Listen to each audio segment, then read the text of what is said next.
Okay sir. నిన్న చూసాము ఈ వీరవల్లి హై స్కూల్లో పిల్లవాడు కొట్టడం అనేది వైరల్ అయింది వీడియో. యాక్చువల్గా టీచింగ్ స్టాఫ్ మీద దాడి అని వచ్చింది.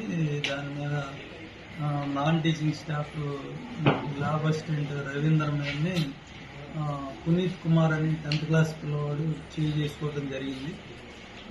అది ఆ సంఘటన గురించి గౌరవ జిల్లా కలెక్టర్ గారు ఆదేశాల మేరకు మా కమిషనర్ గారు ఇన్స్ట్రక్షన్స్ నేను ఈరోజు పాఠశాలను సందర్శించడం జరిగింది. అదొక బ్యాడ్ ఇన్సిడెంట్.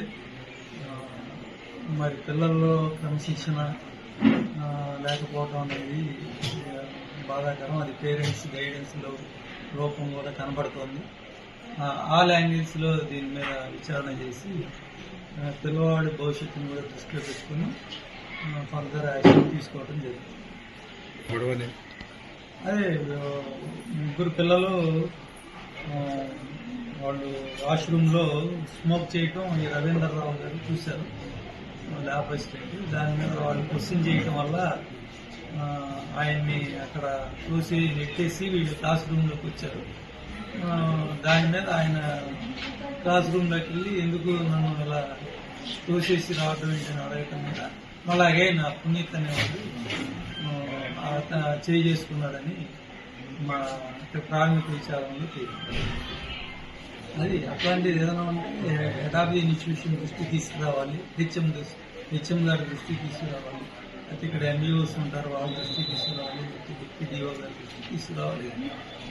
పిల్లవాడు అలా మ్యాన్ హ్యాండ్లింగ్ చేయడం అనేది అతని ప్రవర్తన లోపం కూడా కనబడుతుంది.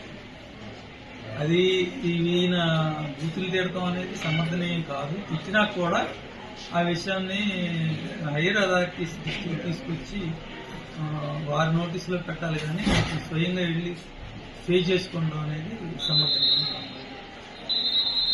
అది ఒక ఇండిసిప్లిన్ అనేది showing indiscipline of the student.